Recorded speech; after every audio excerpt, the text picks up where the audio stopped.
আপনার যদি একটি ভোডাফোন সিম থেকে থাকে, আপনি কি জানেন আপনার সিমটি রিচার্জ না করলে কতদিন ভ্যালিডিটি থাকবে? আপনার যদি একটি এয়ারটেল সিম থেকে থাকে, আপনার যদি জিও সিম থেকে থাকে, আপনার যদি বিএসএনএল সিম কার্ড থেকে থাকে, তাহলে আপনি কি জানেন আপনার সিমটায় রিচার্জ যদি না করেন তাহলে আপনার সিমটা কতদিন চালু থাকবে? এবং নির্দিষ্ট কিছুদিন পরে আপনার কিন্তু সিম কার্ডটা বন্ধ হতে পারে। বন্ধ মানে আপনার নাম্বারটাই পুরো ডিলিট হয়ে যাবে, আপনি আর ওই নাম্বার কখনোই ফিরে পাবেন না।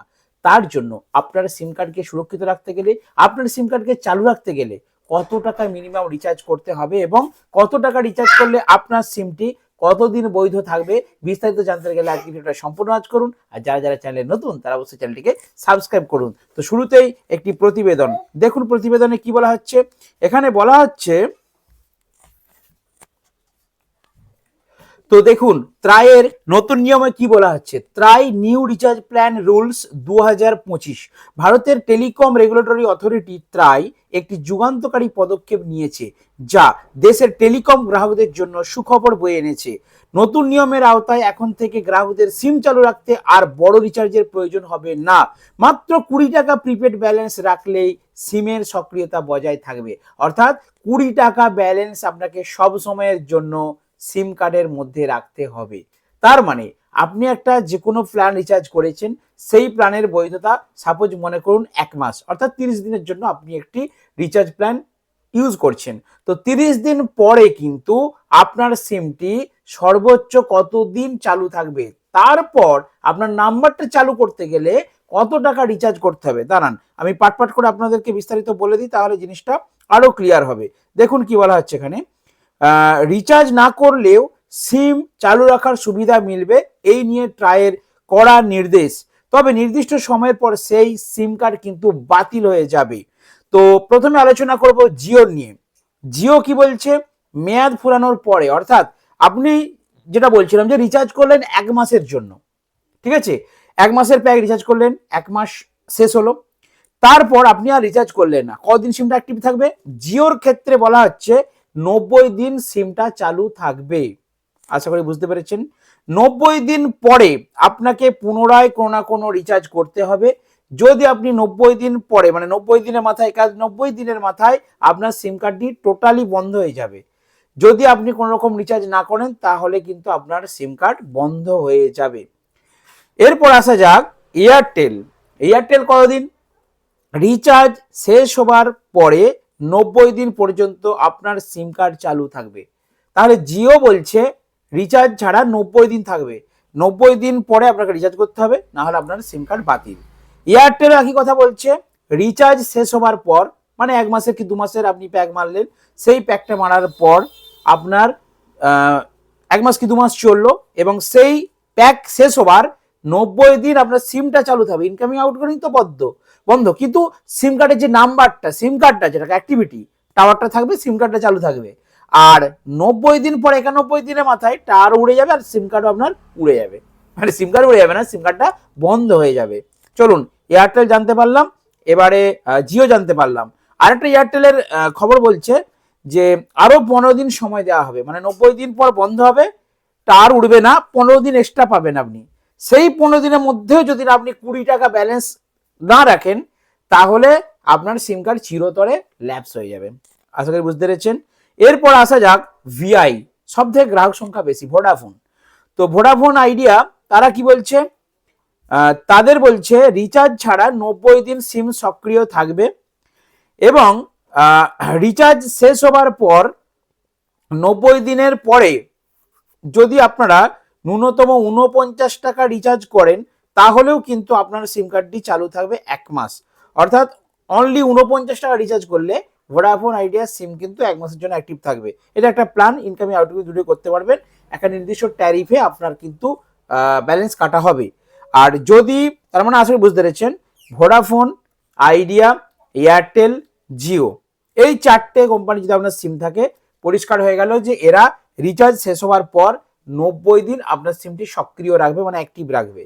আউটগোয়িং ইনকামিং বন্ধ, কিন্তু জাস্ট চালু থাকবে, টাওয়ার থাকবে। এয়ারটেল বলছে আর 15 দিন আমি এক্সট্রা দিচ্ছি, মানে 105 দিন। তার মধ্যে যদি না রিচার্জ করে নাম্বার আপনার গেল, অর্থাৎ আপনারা কিন্তু সচেতন হয়ে যান। 90 দিন পরে বা 90 দিনের মধ্যে কিন্তু রিচার্জ অবশ্যই করে নেবেন। আর সব থেকে বেশি দিচ্ছে বিএসএনএল। বিএসএনএল বলছে রিচার্জ ছাড়া 180 দিন সিম অ্যাক্টিভ থাকবে, একমাত্র 90 দিনের ডবল 180 দিন। বিএসএনএল সিম কার্ড বলছে যে 180 দিন সিম কার্ড চালু থাকবে। ট্রাইয়ের নির্দেশ অনুযায়ী সেই 20 টাকা কেটে নিয়ে যদি ব্যালেন্স না থাকে তাহলে সিম বাতিল হয়ে যাবে, অথবা আপনারা সিম কার্ডকে চালু রাখতে গেলে আপনাদেরকে মিনিমাম ব্যালেন্স 20 টাকা রাখতে হবে। যদি 20 টাকা না থাকে তাহলে সিম কার্ড বাতিল হয়ে যাবে, আর যদি আপনার 20 টাকা ব্যালেন্স থাকে সেই 20 টাকাটি কেটে নিয়ে আরো 30 দিন সিম কার্ড সক্রিয় থাকবে। ভালো করে পয়েন্টটা বুঝে নিন, আমি আরেকবার ডিটেলস আপনাদের সামনে আলোচনা করে দিচ্ছি। দেখুন, আপনার কাছে একটা ভোডাফোন অথবা এয়ারটেল সিম আছে, আপনি একটা 150 টাকা রিচার্জ 200 টাকা 199 টাকাটা রিচার্জ প্ল্যান রিচার্জ করে দিলেন। ঠিক আছে, চলুন করলেন। 1 মাস আপনার সিমটা চললো খুব সুন্দরভাবে, ক্লিয়ার বুঝিয়ে দিচ্ছি, বুঝে যান। 1 মাস পরে রিচার্জ প্ল্যান শেষ হলো, আপনার কি কি পরিষেবা বন্ধ হলো? ইনকামিং বন্ধ হয়ে গেল, আউটগোয়িং বন্ধ হয়ে গেল। সিম কার্ড চালু আছে, টাওয়ার আছে। এইভাবে 1 মাস, 2 মাস, 3 মাস, 3 মাস মানে 90 দিন এইভাবে চললো, মানে কোনো রিচার্জ করলেন না, জিরো ব্যালেন্সে চললো। 90 দিনের পরে আপনার কিন্তু এয়ারটেলের ক্ষেত্রে 15 দিন, আমি ওটা বাদিয়ে দিলাম।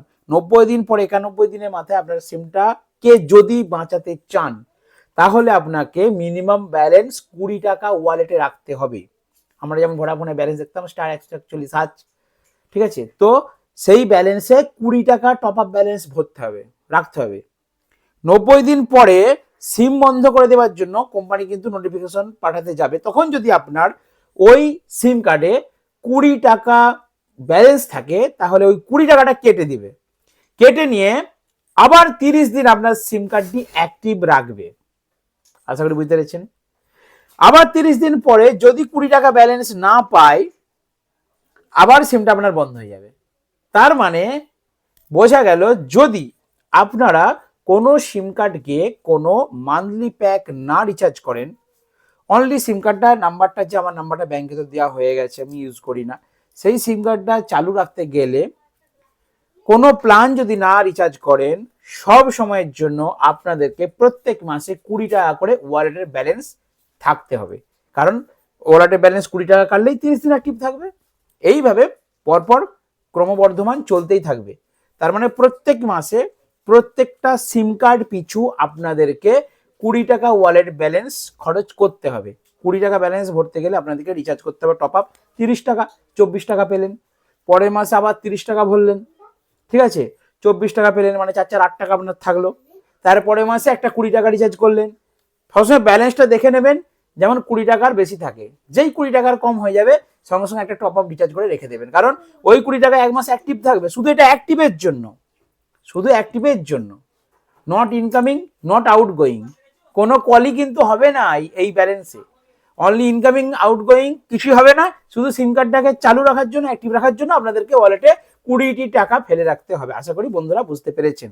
তো চলুন, রিচার্জ নিয়ে ছোট্ট একটা আপডেট, ট্রায়ের নির্দেশ আপনাদেরকে শেয়ার করলাম।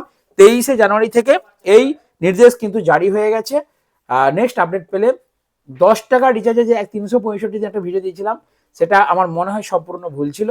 এখন 20 টাকায় তো পার মান্থ দেখছি খরচ।